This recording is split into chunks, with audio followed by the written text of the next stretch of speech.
y a le monsieur Achou Dini Narcisse. Il est consultant en finance et il est le président de ce chapitre. Il est aussi le secrétaire national adjoint de la communauté. Et Madame Achou, s'il vous plaît, c'est elle qui chantait. Voilà. Pierre. Nous allons continuer. J'ai celui qui suit, monsieur, c'est mon ami, mais son nom est très difficile. Monsieur Pawassimi et Lolo. Hein? Awassimi, c'est pas pire là-bas. C'est un ami P. C'est Awassimi, voilà. Et Lolo, il est le président du chapitre de l'hôtel Bamidas à Pekota. On l'attend très fort.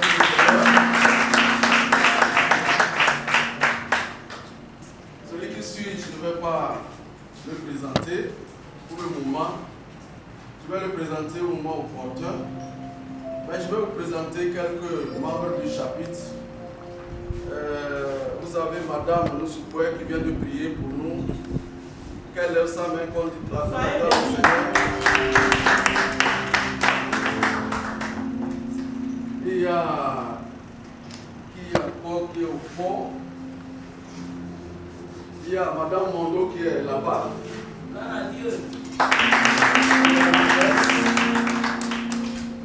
Il y a le couple Koutuli qui est là au fond. Voilà. Et je voulais présenter aussi ceux qui sont venus d'ailleurs des autres chapitres. Est-ce qu'il y en a? Ceux qui sont... Oui, c'est quel chapitre là-bas? Comment?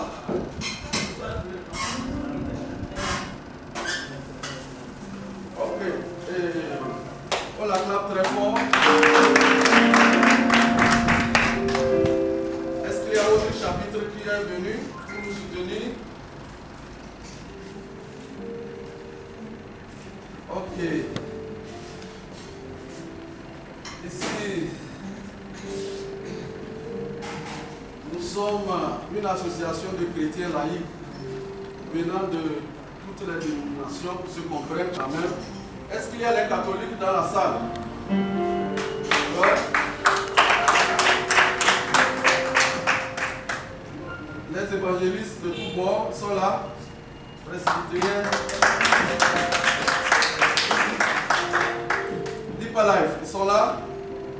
Ils sont en chemin. Assemblée de Dieu, ils sont là. Amis du Christ. Autre ministère. Est-ce qu'il y a autre ministère parmi nous qu'on n'a pas mentionné? Bon, ils sont toujours en chemin. Nous invitons souvent des musulmans. Est-ce qu'il y a un musulman parmi nous? Il n'y en a pas. Nous allons continuer.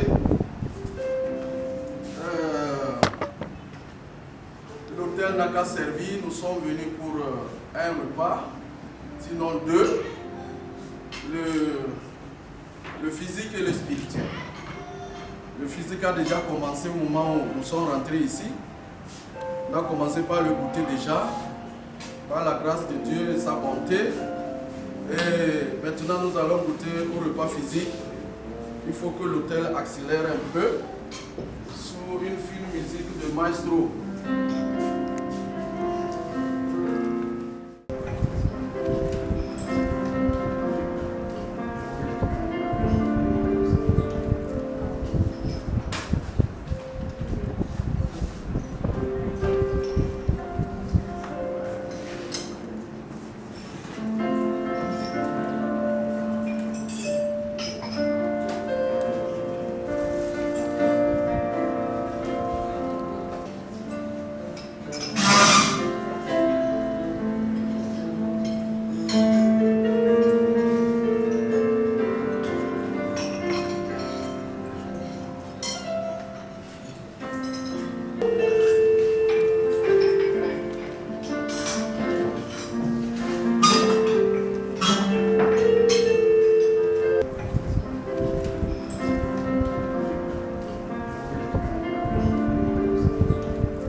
Cette réunion ce matin.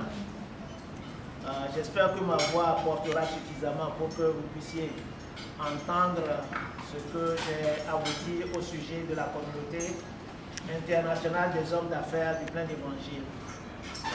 Alors, qu'est-ce que cette communauté au juste? M. Monteau vient d'effleurer un tant soit peu la communauté en disant que, en se posant la question de savoir si nous sommes une secte. Non, ce n'est pas une secte. Pourquoi ce n'est pas une secte? Nous ne nous réunissons pas dans le secret. Tout ce que nous le faisons au grand jour, au vu, au su de tout le monde. Nous ne portons pas de toge noire, nous ne nous rassemblons pas sur les plages tard dans la nuit, mais tout ce que nous faisons, c'est au grand jour, au vu et au su de tout le monde. Si nous ne sommes pas une secte, est-ce que c'est une église? Parce que tantôt nous avons beaucoup chanté avant d'entrer dans le vif de cette réunion. Nous ne sommes pas une église non plus. Cela fait plus de 60 ans que cette communauté existe de par le monde. Et si elle voudrait être une église, croyez-moi, elle aurait été depuis fort longtemps. Les églises naissent aujourd'hui à tour de bras et disparaissent également de la même manière. Mais la communauté internationale des hommes d'affaires du plein d'évangile n'est pas une église et elle ne le sera pas. Cette communauté n'est pas une église aussi parce qu'elle ne célèbre pas de sacrement. Elle ne fait pas de baptême, elle ne célèbre pas le mariage, elle ne prend pas la dîme de nous qui nous rassemblons au sein de la communauté, elle ne nous prend pas la dîme. La dîme, c'est la 10e portion de nos revenus et qui revient à nos églises. Donc la communauté ne prend pas cela, elle n'est pas une église. Au fait, qu'est-elle finalement cette communauté qui fait couler tant d'encre? La communauté internationale des hommes d'affaires du plein d'évangile, c'est un regroupement de laïcs chrétiens qui viennent de plusieurs églises. Tantôt, vous avez entendu parler de qui sont des catholiques. Les doigts se sont levés. Qui sont des protestants ou des évangélistes. Les doigts se sont levés. Des ministères, ainsi de suite. C'est une communauté qui rassemble donc un parterre d'hommes et de femmes qui viennent de différentes églises et qui se réunissent pour un seul but: porter au monde le message d'amour du Christ Jésus. Jésus vous aime et vous aime tel que vous êtes encore ce matin. Et c'est ce message d'évangélisation que nous portons au monde entier. Venez goûter et voyez à quel point le Seigneur est bon. Ce message que la communauté porte au monde entier. Alors, un peu d'histoire maintenant. La communauté a vu le jour en 1952 aux États-Unis. Et de la part d'un fermier laitier arménien, mais qui s'est naturalisé américain, parce qu'ils ont émigré de l'Arménie aux États-Unis, et par là, il est devenu américain. Donc Dieu lui a révélé un certain nombre de choses et qui a donné naissance à cette communauté. Alors qu'a-t-il vu exactement? Il a fait un constat que vous et moi nous faisons encore aujourd'hui. Dans les églises, qu'est-ce que nous voyons? Qu'est-ce que nous remarquons? Ce sont des femmes, ce sont les enfants, les hommes viennent et déposent femmes et enfants sur le parvis de l'église et s'en vont vaquer à d'autres occupations. Lesquelles occupations étaient leurs affaires et qui se déroulaient essentiellement dans les hôtels, dans les restaurants. Et donc, il avait ce fardeau sur le cœur, il s'est dit, mais pourquoi les hommes ne s'intéressent-ils pas aux choses de Dieu? Les hommes qui prennent les décisions qui concernent les nations, ils ne s'intéressent pas aux choses de Dieu. Pourquoi? Eux qui déterminent la destinée de nos nations, ils ne s'intéressent pas aux choses de Dieu. Or, c'est en s'intéressant aux choses de Dieu aussi que les nations peuvent bien prospérer. Donc il avait ce fardeau, il s'est dit, bon ben, portons alors à ces hommes, dans les lieux où ils se regroupent, ce message d'amour dont je viens de parler tantôt, Jésus vous aime. Donc, la communauté a cette mission fondamentale d'aller vers les uns et les autres dans le monde pour partager la mission que Jésus a laissée à ses apôtres en quittant la terre. La communauté a grandi, a fait du chemin. Et c'est ce qui nous vaut la peine d'être rassemblés ce matin ici. Nous nous regroupons donc pour dire, pour communiquer à nos frères et sœurs qu'il y a quelque chose de plus que être dans la vie mondaine seulement. Ajoutons cela à la vie mondaine et nous avons un tout qui réussit parfaitement. C'est ça la communauté des hommes d'affaires du plein évangile. La communauté est venue au Togo il y a plus de 30 ans. Et pourtant, très peu connaissent encore cette communauté ici au Togo. Elle est venue au Togo en 1987 et nous avons célébré les 30 ans il y a quelques années, il y a 2 ans de cela, que nous avons célébré les 30 ans de la communauté ici au Togo. Et partout, c'est une communauté qui est très bien structurée. C'est comme une entreprise avec à sa tête un responsable, des responsables adjoints au secondaire, qui est des managers adjoints au secondaire, qui jouent leur rôle. Et donc, au niveau international, nous avons le bureau international. Au niveau des pays, nous avons le bureau national. Et à la base, il y a les chapitres, dont celui de l'aéroport ici au Togo, qui vous accueille ce matin, le chapitre de l'aéroport. Et ce sont ces cellules de base qui font le travail, qui portent l'évangile aux uns et aux autres ici au Togo. Donc, en quelques mots, voilà un peu ce que je voudrais vous dire au sujet de la communauté, avec comme élément essentiel à retenir la mission d'évangélisation que la communauté a, porter le message d'amour aux uns et aux autres. Merci. Merci, président. On acclame fort le Seigneur.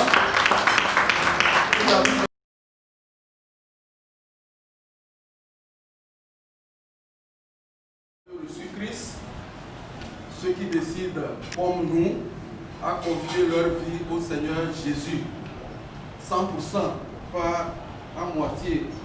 Donc la communauté, c'est des gens qui, arrivent à un certain moment, ils sont fatigués de se promener de gauche à droite, chercher où se cacher, se sont remis au Seigneur.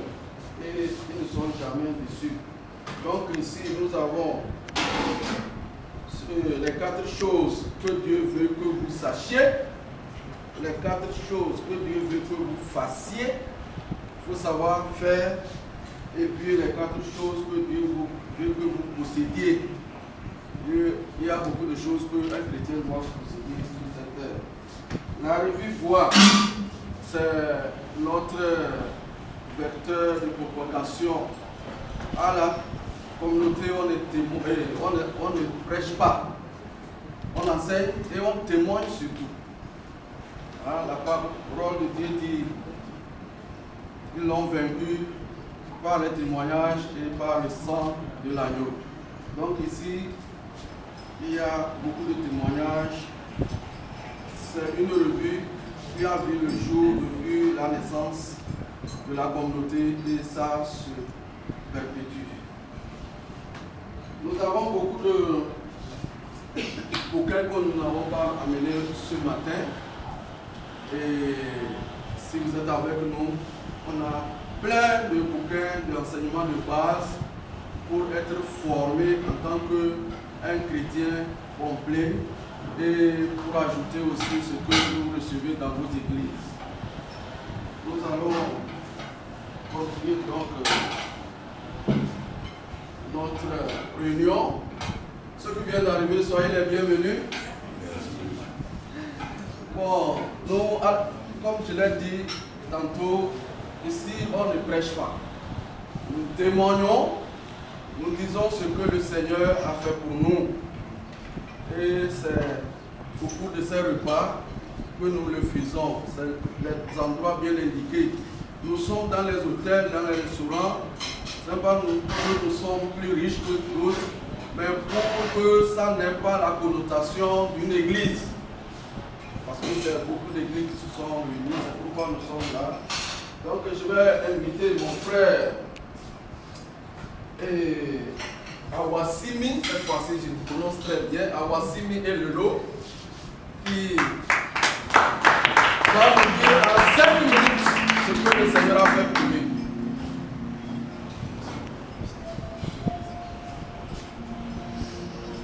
Mesdames, Messieurs, soyez tous les bienvenus. Oui, je nous souhaite encore une fois les bienvenus. Et nous sommes au bon moment, au meilleur endroit, comme le MC et les prédécesseurs l'ont déjà dit. Alors, en quelques minutes seulement, je vais partager avec vous mon témoignage.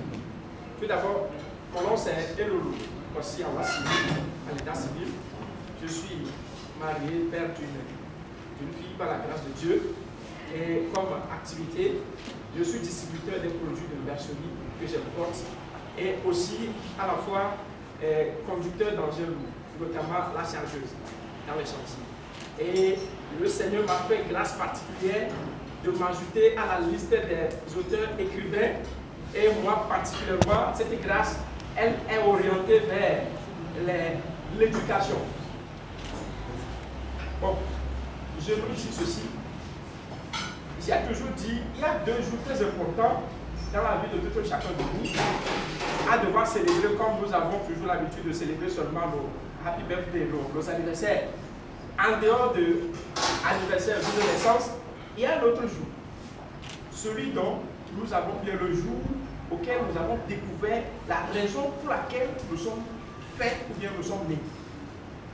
Si vous ne l'avez jamais fait en exercice, c'est un devoir pour nous de le faire à partir de cet instant. Alors moi, par la grâce de Dieu, j'ai cherché et c'était même sur une terre étrangère que le Seigneur s'est révélé à moi et a confirmé la mission, sinon la raison pour laquelle je suis né.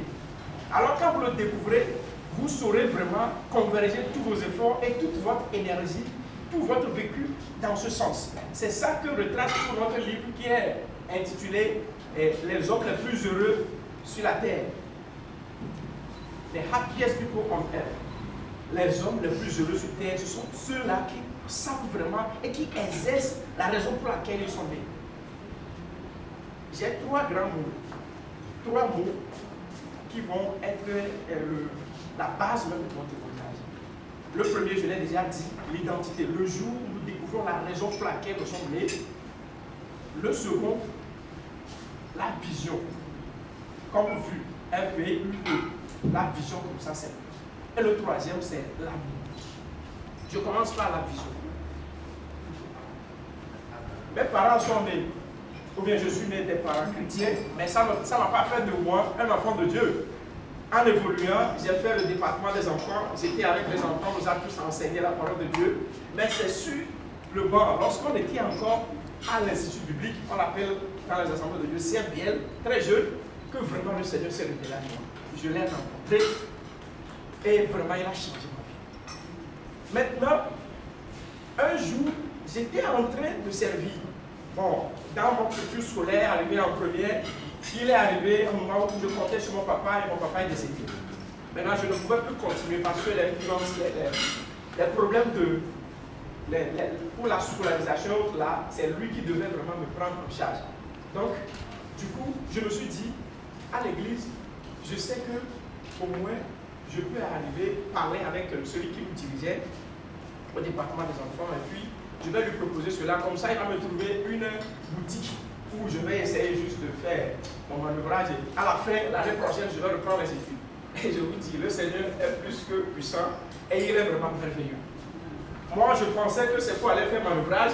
Or, c'était un appel que le Seigneur me tendait. Je me suis retrouvé en fin de compte dans un orphelinat où j'ai commencé par servir en tant que moi-même personnellement. Je venais pour dispenser des cours de répétition aux enfants parce que c'était sous forme de bénévolat.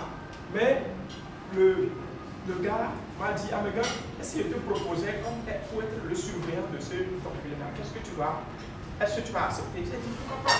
Une fois que c'est une œuvre évangélique, alors du coup, je me suis engagé et je servais, je vous dis, la manière dont j'ai servi là-bas, ça a surpris le directeur et du coup, il a fait de moi un attaché direct.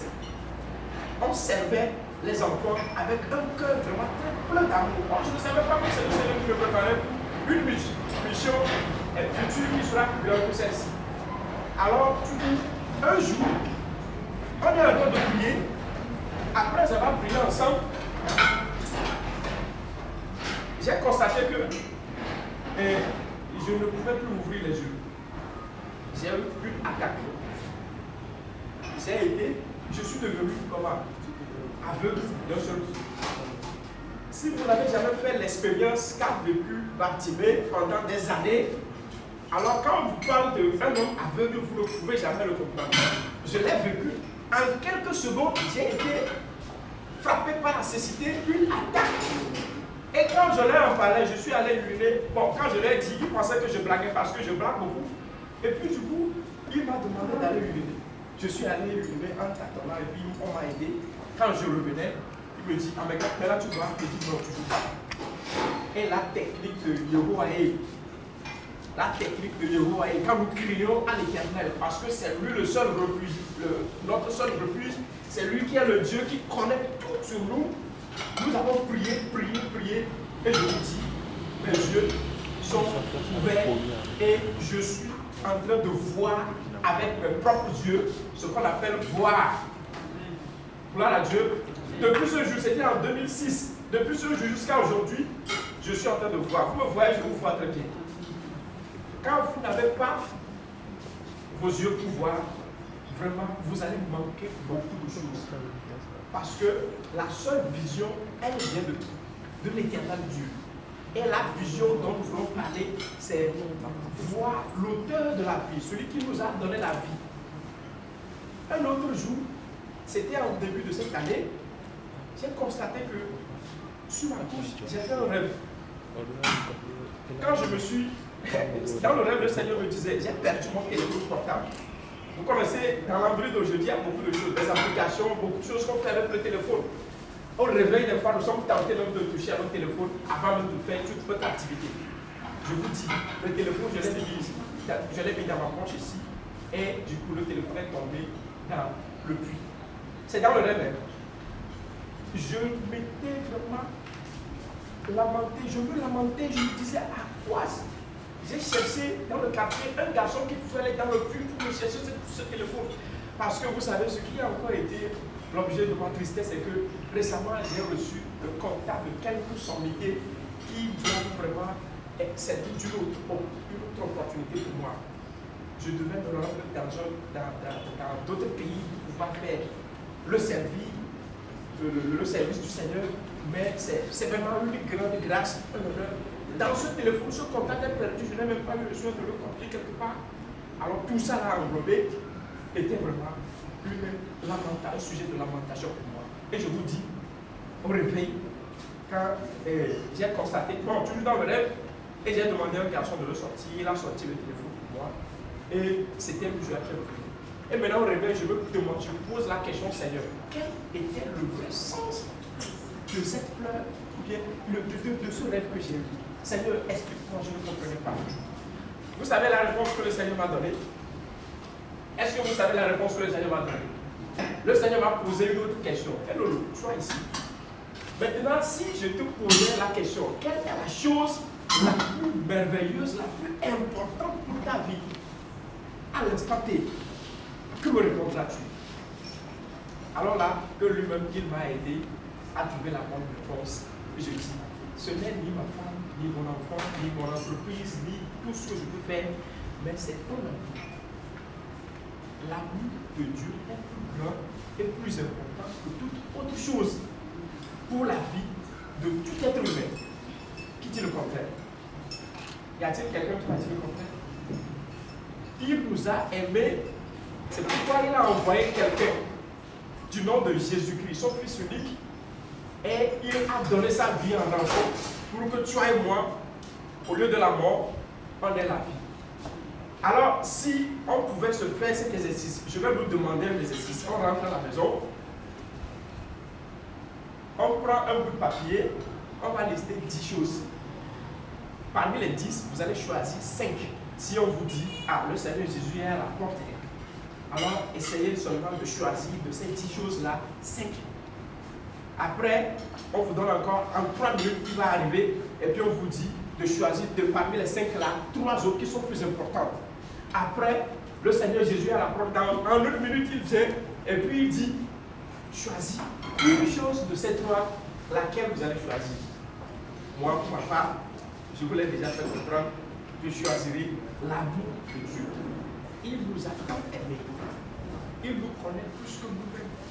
C'est pourquoi, chaque jour, nous avons à partager avec nos frères, nos soeurs, les propos, ce qu'il a fait pour nous. Voici en quelques mots ce que j'ai à vous dire. Le Seigneur vous bénisse. Merci beaucoup. Dieu tout-puissant, car mon cœur considère tout l'univers, créé par ton pouvoir, le ciel d'azur, est éclair de son air, de clair matin.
foule dans la salle.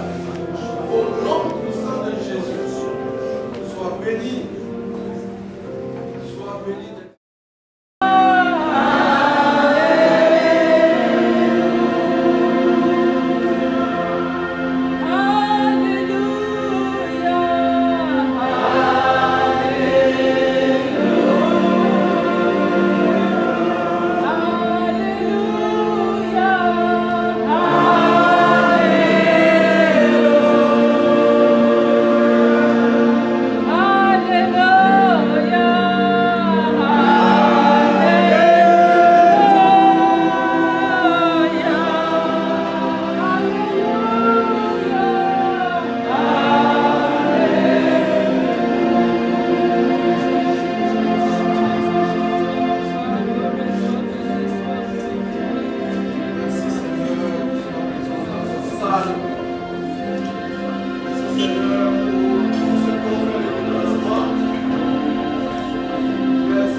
Donc sur ce, j'ai l'honneur de vous présenter celui que vous avez vu le nom sur la carte d'invitation.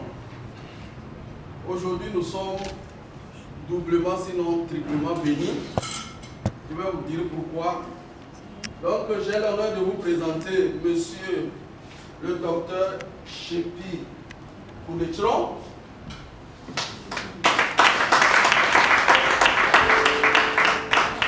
Je me permets d'appeler affectueusement son petit nom Chepi. Donc il est docteur en médecine de formation, en pharmacie, pardon, ce n'est pas la même chose, bien qu'il peut faire l'autre aussi. Il est promoteur de la pharmacie avec Pozo. Il est le président national de notre communauté au Togo. On a grand fort le Seigneur.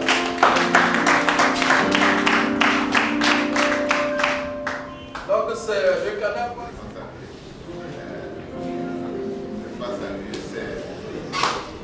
C'est une rencontre fraternelle. Vous n'êtes pas salué.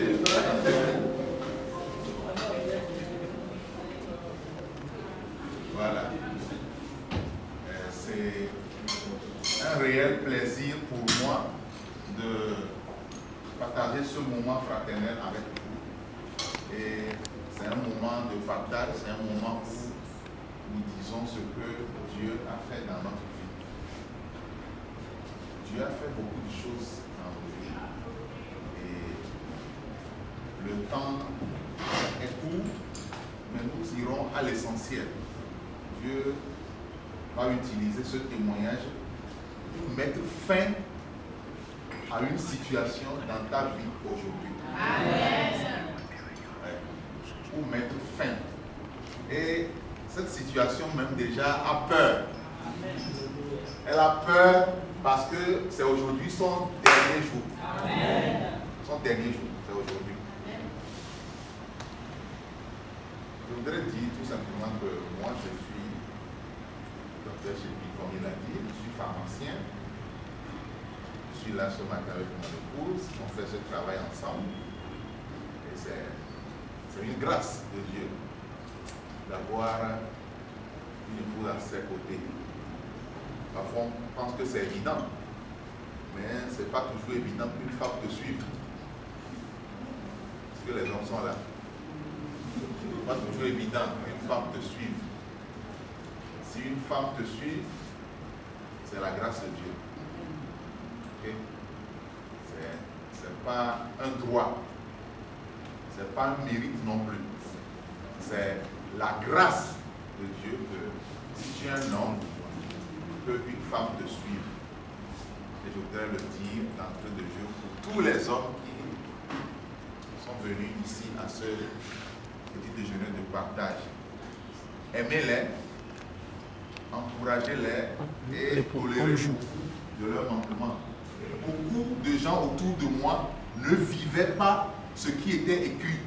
C'était, je peux dire, la grande question qui a déterminé le cours de ma foi.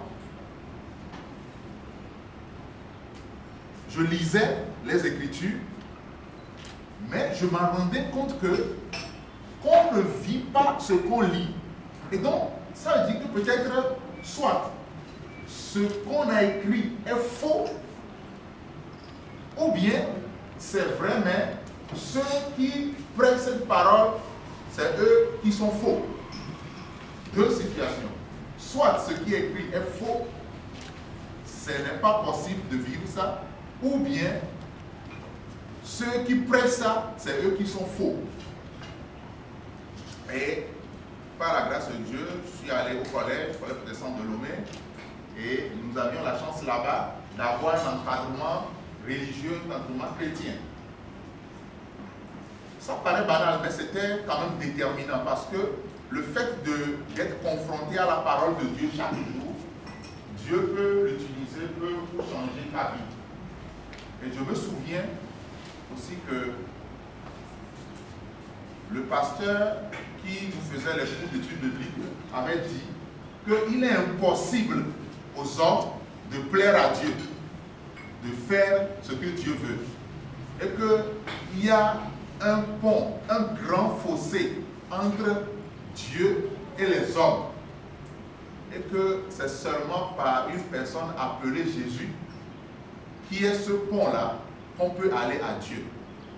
Vous voyez, ça peut paraître une affirmation philosophique. Mais là encore, je voyais que lui-même aussi, il ne vivait pas vraiment ce qu'il disait. Même le pasteur, il ne vivait pas ce qu'il disait. Donc c'est des situations qui m'avaient vraiment confronté à la maison. Les parents ne vivent pas ce qui est écrit. Au collège, le pasteur lui-même aussi, il ne vit pas ce qu'il enseignait. Et donc cela me faisait réfléchir. Donc finalement ce truc-là est faux.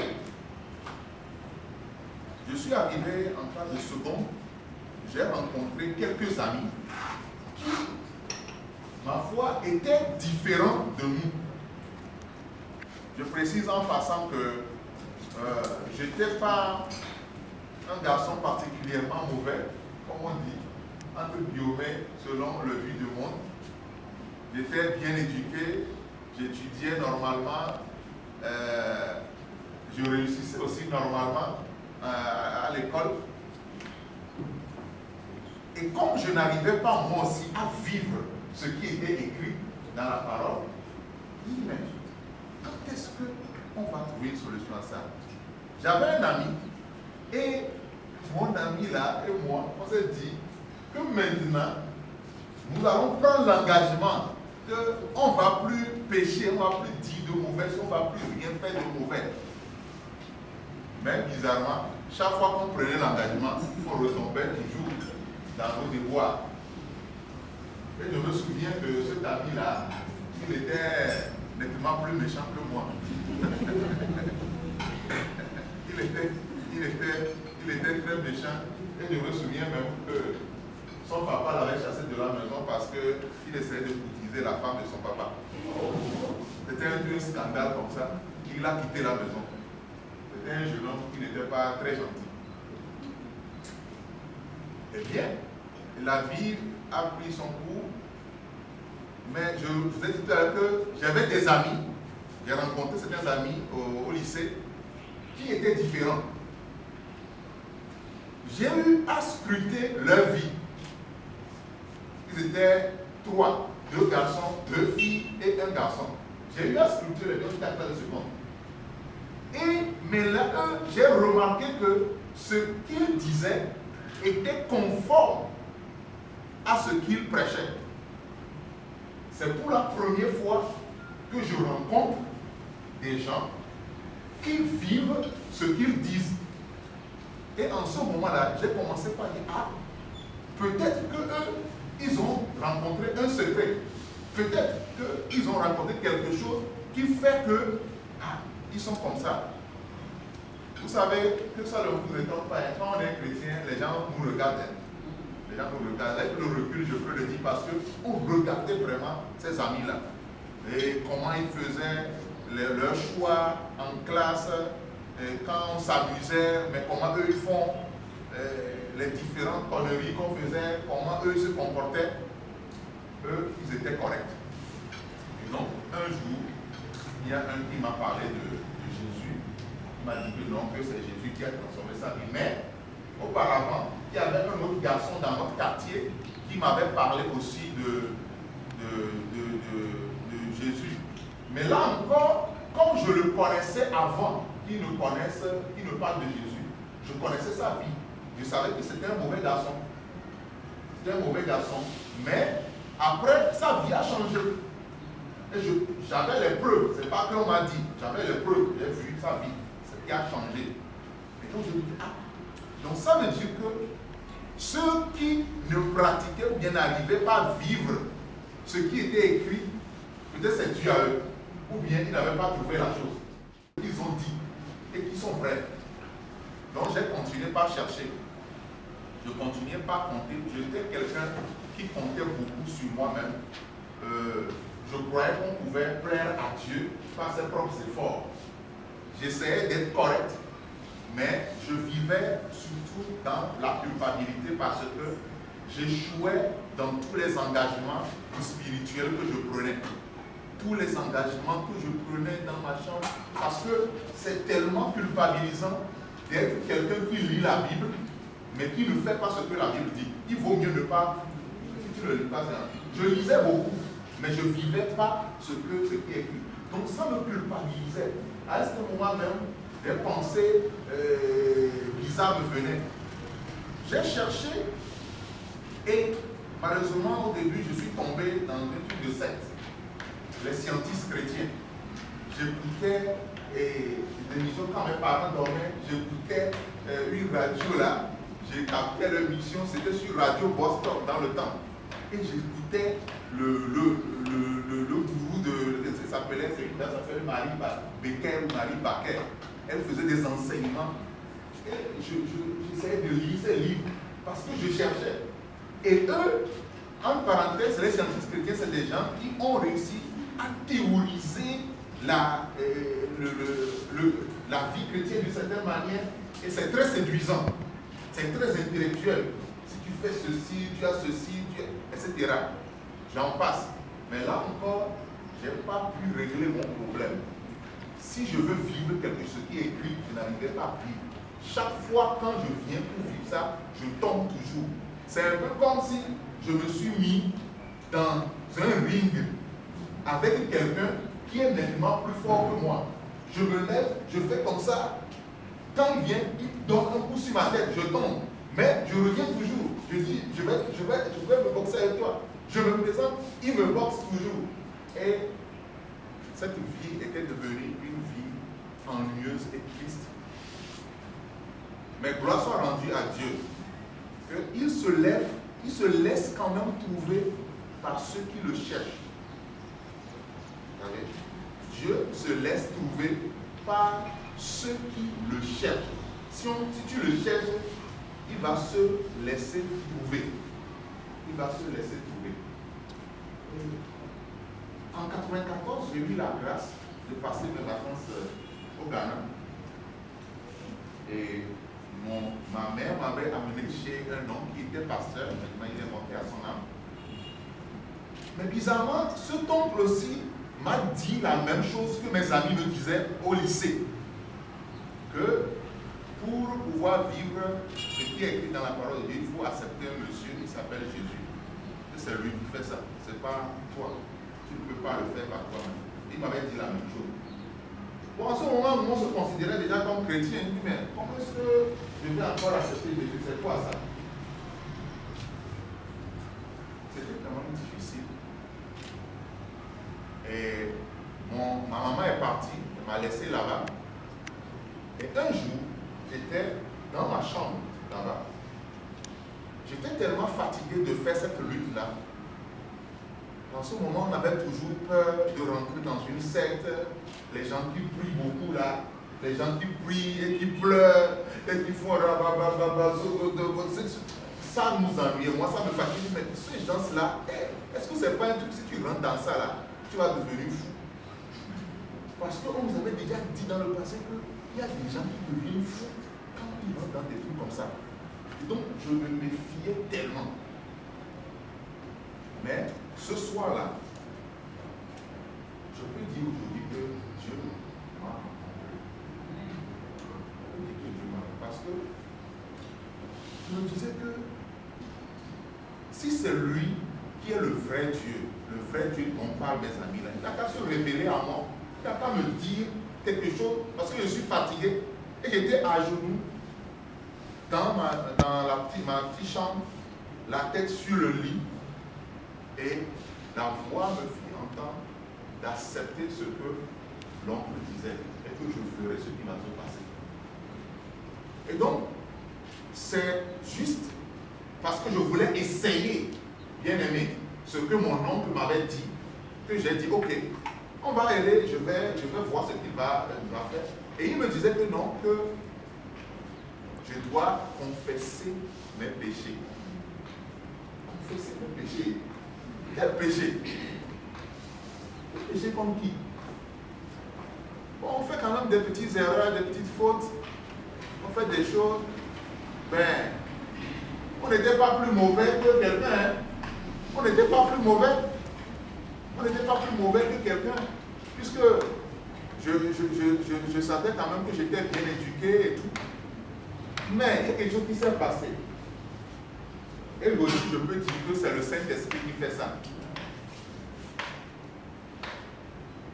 Lorsque j'ai commencé par accepter ce que le l'oncle me disait, je me suis souvenu comme un film des choses que je faisais avant et qui me remontaient dans la pensée, particulièrement un que je vais nous dire. Il y a beaucoup de choses dont j'ai honte aujourd'hui, je ne peux pas vous dire, c'est une mauvaise chose. Mais il y a un particulièrement qui m'a beaucoup détruit. C'était que un an auparavant, j'avais donné un faux témoignage contre une de mes cousines, quelque sorte une petite tante. Parce qu'on était à Palimé pendant les vacances, j'ai dit quelque chose qui a beaucoup détruit son image, qui a porté préjudice à son image devant la famille. J'ai diffamé en quelque sorte. Et le Saint-Esprit donc m'a dit que c'est le 9e commandement de Dieu de ne pas donner de faux témoignages contre quelqu'un. Quelque chose que j'ai fait il y a plus bientôt déjà 2 ans, m'est revenu. Comme quand quelqu'un meurt dans la mer le ressort un jour. Ça m'est revenu. Et ma conscience commence par me dire que je suis un meurtrier. Et que celui qui hait son frère est un meurtrier. Et j'ai commencé par avoir la conscience de quelqu'un qui a tué. Je ne sais pas comment vous l'expliquer encore aujourd'hui. Mais j'ai commencé par sentir que j'étais un meurtrier, que j'ai tué. Et donc, quand tu as tué, il y a la culpabilité, il y a la crainte, il y a la dépression, il y a la peur, l'angoisse qui commence par te prendre. J'ai tué. Et l'oncle m'a dit que le sang de Jésus, le sang qui a coulé, le sang de ce monsieur-là qui s'appelle Jésus, que ce sang lave n'importe quelle faute, n'importe quel péché. Que même si tu as tué, ce sang-là lave ça. Il dit, ah bon? Et c'est comme ça que, avec son aide, j'ai commencé par confesser et d'autres choses sont sorties. Et j'ai confessé mes péchés en larmes ce jour-là, en août 1994, à Ho, au Ghana. En larmes. Je n'oublierai jamais ce jour-là, en larmes que j'ai confessé. Et quelques jours après, 2 ou 3 jours, il m'a dit que si je veux que je pouvais être baptisé. Et c'est comme ça que j'ai été baptisé. Et quand on a fini le baptême, le Saint-Esprit est descendu sur nous. Ah oui, quelque chose d'extraordinaire s'est passé. Quelque chose d'extraordinaire s'est passé. Et ce que je ne voulais pas faire, je commence pas à faire ça. Je commence pas à faire ça. Ce que je ne voulais pas faire. Parce que je me dis que je vais devenir fou. J'ai commencé par faire ça. J'ai commencé par prier. Et c'était comme si on avait pris un seau d'eau quand on est sorti. Un seau d'eau qu'on versait sur ma tête. Et à partir de ce moment-là, tout ce qui me retenait et que je n'arrivais pas à réussir, toutes les situations dans lesquelles je tombais, je relevais, sont parties. Et je suis devenu vainqueur. Et je commence par vivre dans la victoire. J'ai été transformé en un autre garçon. Oui, j'ai été transformé en un autre garçon. Et quand je suis rentré, mes frères ont remarqué qu'il y a mon petit frère dans le temps qui se moquait du gué.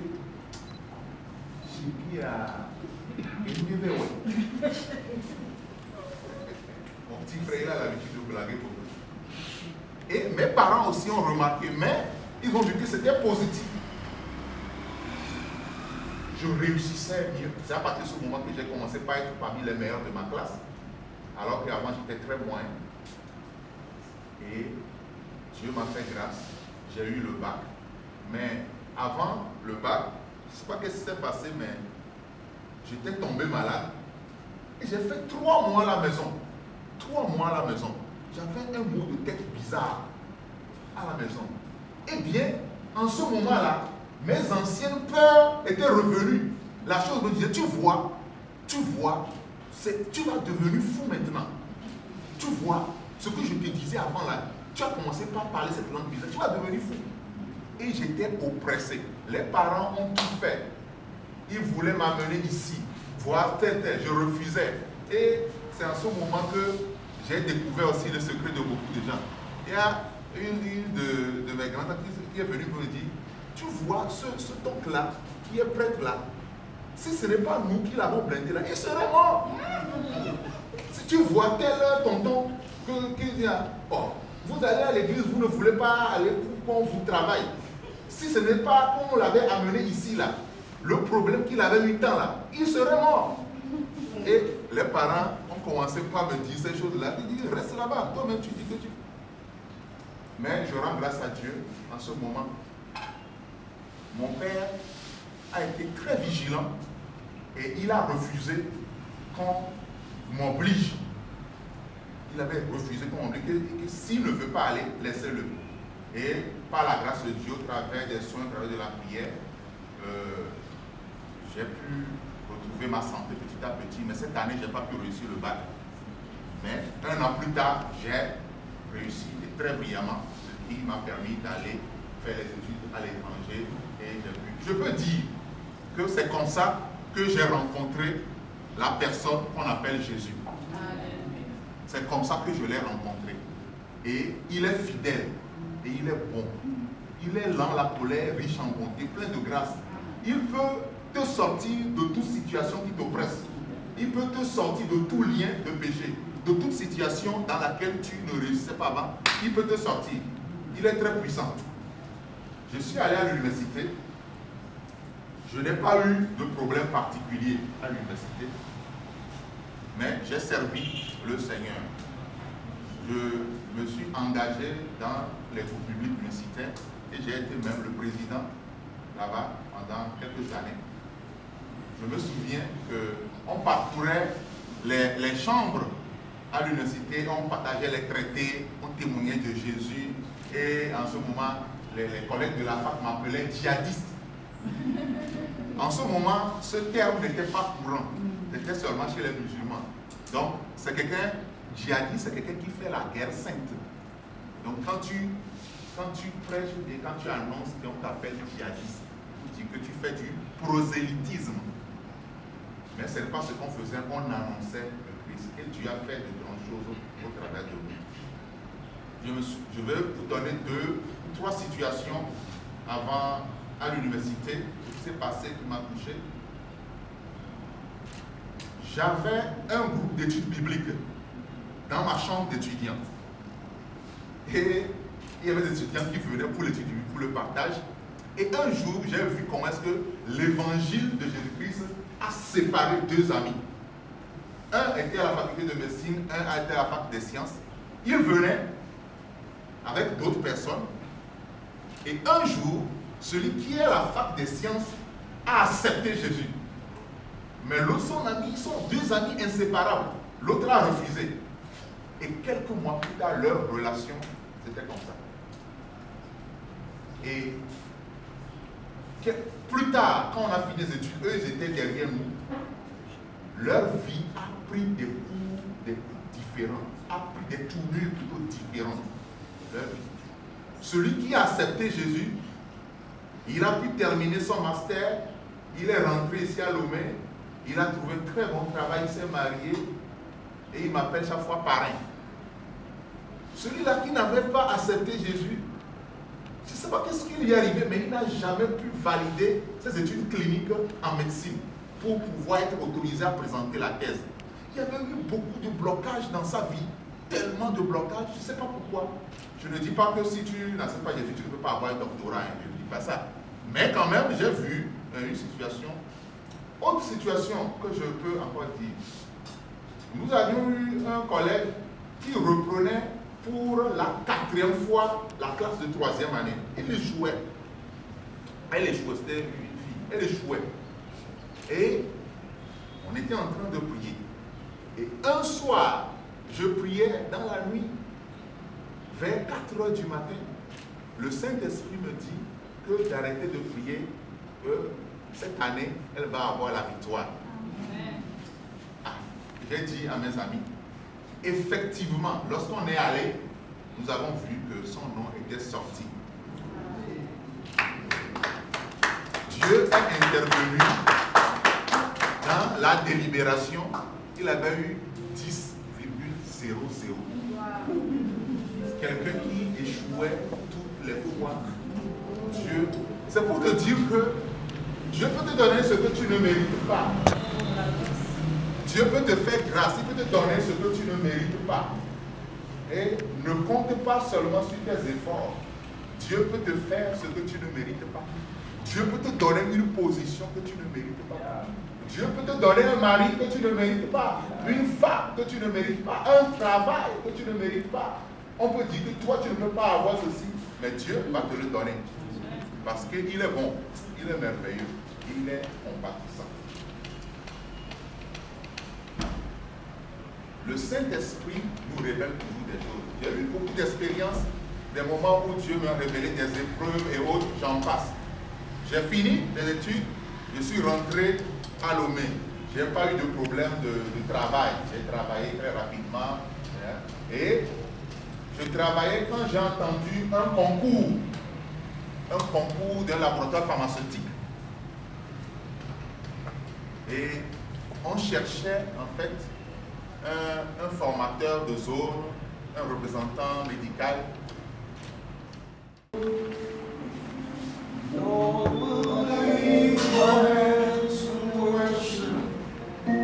As we reach your holy name, you deserve glory and the honor. Lord, I lift our hands in worship. We declare your holy name, for you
Son nom, c'est Jésus. Il est lui-même une victime expiatoire pour le péché. Il est lui-même une victime expiatoire pour le péché. Et c'est lui qui pardonne toutes nos iniquités. Et c'est lui qui m'a sorti de la boue, la situation dans laquelle j'étais, et que je n'arrivais pas à vivre dans la victoire. C'est ce monsieur qui s'appelle Jésus, qui m'a tendu la main et qui m'a donné la victoire. Et donc la preuve que tu connais Dieu, c'est lorsque tu marches dans la victoire. Si tu dis que tu es en communion avec lui, mais que tu marches dans les ténèbres, la Bible dit que tu es menteur et tu n'es pas dans la vérité. Mais il est venu pour que nous puissions avoir la vie, la victoire. Je vais lancer un appel, un premier appel. Un premier appel. Et je sais que Jésus veut faire du bien à plus d'une personne ce matin. Quand bien même qu'on ne soit pas nombreux. Jésus veut faire du bien. Jésus veut arrêter une situation dans ta vie. Et aujourd'hui, c'est le dernier jour de cette situation qui te dérange. C'est le dernier jour. Parce qu'il y a un monsieur qui s'appelle Jésus qui est là.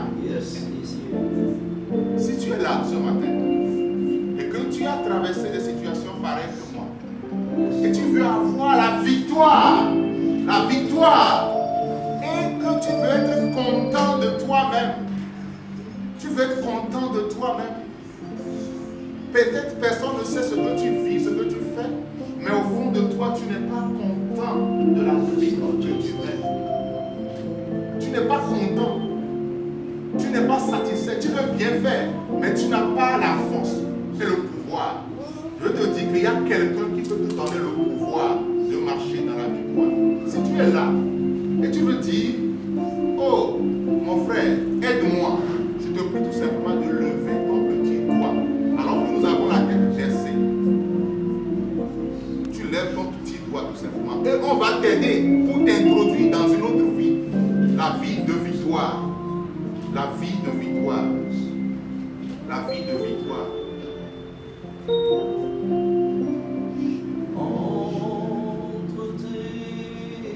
Si tu veux expérimenter ce Jésus-là.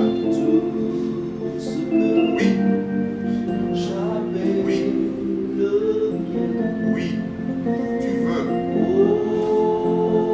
veux qu'on t'aide. Tu continues.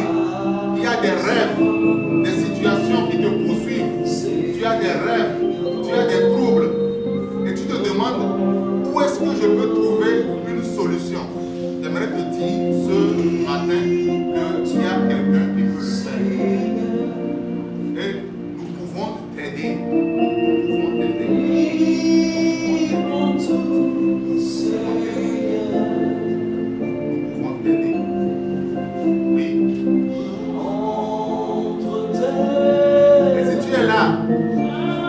Tu as déjà donné ta vie, mais tu veux renouveler ton engagement avec lui. Tu veux renouveler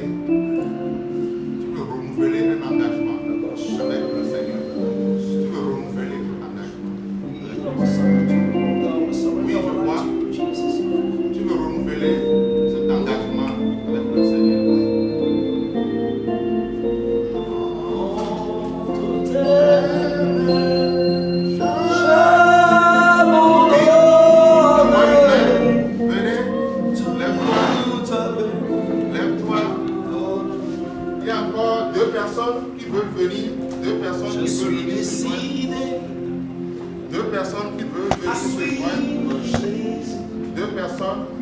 Le Saint-Esprit veut deux personnes encore pour changer quelque chose dans ta vie. Deux personnes qui restent. Ne résiste pas. Le Seigneur veut changer ta vie. Il veut te donner un nouveau départ. Deux autres personnes.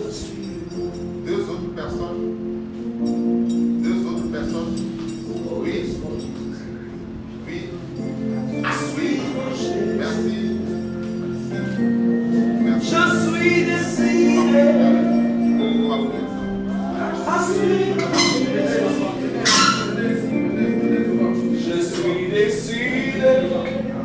maintenant même à suivre Jésus. Simplement, nous allons prier. Je le suivrai. Puis une troisième personne qui vient, voilà.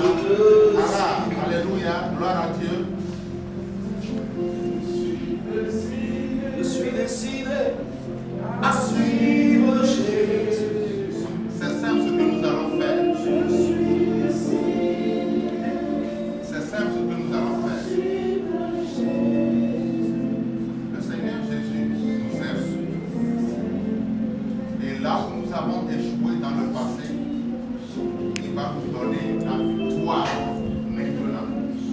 Et si tu as une situation, s'il y a une situation dans ta vie qui fait que tu n'es pas content de ça, il y a une personne à qui tu peux le dire, qui s'appelle Jésus. Et il peut donner, il te donne la force. Et pour faire simple, vous allez répéter cette prière après moi. C'est ce qu'on appelle juste la prière de repentance. De repentance. De repentance. Alors que nous avons les mains légèrement levées en signe d'abandon pour montrer au Seigneur que nous nous abandonnons. On n'est jamais trop grand pour recevoir Jésus. Parce que c'est lui qui a créé le ciel et la terre. C'est lui qui détient toutes choses. Et c'est par lui que nous avons la vie. Tu as dit, Seigneur Jésus, dis-le à haute voix, tel que je suis, je viens à toi. Pardonne tous mes péchés. Lave-moi dans le sang précieux de Jésus-Christ. Comme le ciel est éloigné de la terre, éloigne de moi mes fautes. Inscris mon nom dans le livre de vie, afin qu'au dernier jour, je ne parvienne point au jugement. Et accepte-moi ce matin comme ton enfant. Au nom de Jésus, j'ai prié. Amen. Maintenant, je vais prier avec vous tout simplement. Oh Seigneur, fais du bien aux hommes. Seigneur, maintenant, rencontre cet enfant de Dieu. Touche-le maintenant. Seigneur, là où il a des regrets, je prie que ton sang précieux le touche. Répands sur lui un bon parfum, le parfum de ta connaissance. Seigneur, je prie dans le nom de Jésus et je prie que tu encourages ce frère qui est découragé. Qui est découragé depuis parce qu'il a traversé des situations qui l'ont découragé. Je prie que le découragement quitte maintenant ta vie et que tu prennes un nouveau élan. Dans le nom de Jésus. Amen. Dans le nom de Jésus. Amen. Oui, tu étais découragé parce que tu as échoué. Mais le Seigneur te rencontre ce matin. Il te rencontre. Te rencontre. Il brise les chaînes.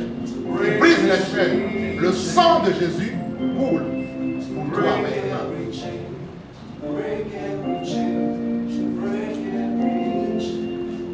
Alléluia. Saint-Esprit maintenant. Viens maintenant rencontrer. Rencontre maintenant. Rencontre maintenant. Rencontre maintenant. Mets-lui un nouveau vêtement. Mets-lui un nouveau nom. Mets-lui un nouveau vêtement. Donne-lui une nouvelle parure. Oh Seigneur, dans ta grâce. Que le Saint-Esprit vienne couler maintenant. Dans le nom de Jésus. Que le sang de Jésus. Seigneur, merci. Seigneur Jésus, merci pour ta grâce, pour ta faveur. Seigneur, merci parce que c'est pour toi C'est pour ce monsieur seul que ce repas a été organisé. Seigneur, sur son chemin où des ennemis nombreux se sont dressés, Seigneur, merci de ce que tu le prends sur tes ailes maintenant pour surmonter ces obstacles qui se sont dressés devant lui. Nombreux sont ses ennemis, mais aujourd'hui, tu les disperses. Tu les disperses au nom de Jésus. Tu les disperses. Oh Seigneur, nettoie ses mains afin qu'il puisse te servir. Nettoie ses mains par ton sang. Et que tout ce que sa main a touché de mauvais, Seigneur, nettoie ses mains. Nettoie ses mains. Seigneur, lave-le totalement. Dans le nom de Jésus.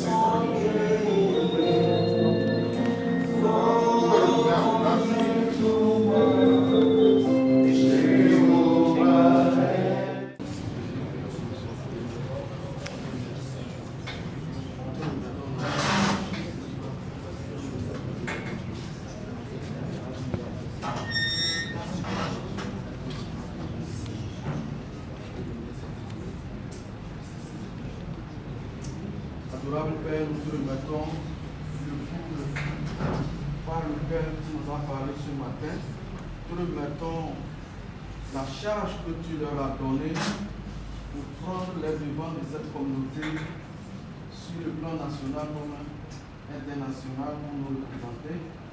Éternel des armées, nous prions que tu lui donnes plus d'énergie. Que tes engagés soient toujours avec lui, sa femme et ses enfants. Que ton onction fraîche soit sur lui. Ouvre-lui les portes, Seigneur. Que le sang de Jésus coule dans ses veines. Que le sang de Jésus coule dans ses activités. Que le feu de Saint-Esprit entoure ses affaires. Afin que l'ennemi soit toujours perdant. Subisse d'échec en échec. Adorable Père, nous remettons encore tous ceux qui sont venus. Merci pour cela, merci pour leur vie. Au nom de Jésus, nous avons prié. Amen. Amen. Est-ce que nous avons un autre Saint, au début de tout, nous t'avons invité, Seigneur. Tu es venu et dans ta présence, Seigneur, tu nous as conduits jusqu'à ce moment. Il est l'heure pour que nous quittions ces lieux, ne quittons pas ta face. Nous demandons que la lumière de ta face luise sur nos voies, Seigneur. Que tu sois une lumière sur nos sentiers. Que tu nous diriges dans les sentiers de la droiture, Seigneur.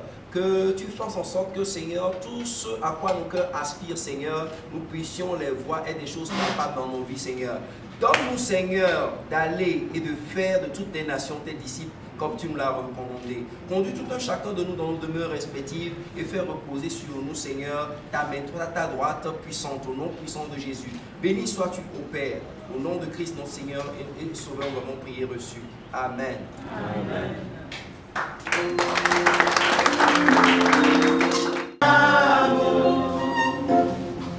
Qui nous fait entrer dans la maison du Père.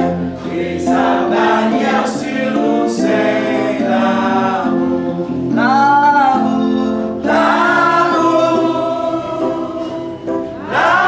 l'amour.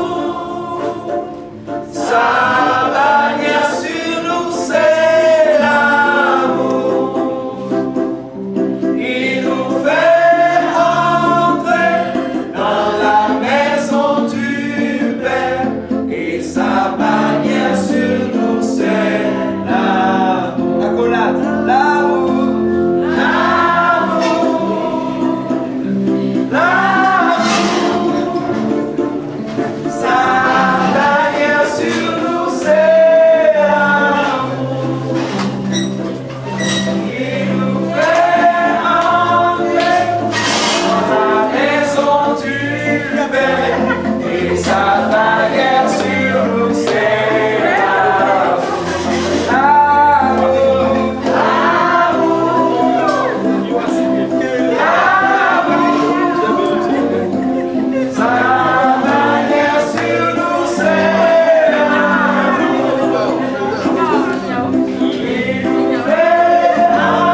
les applaudir.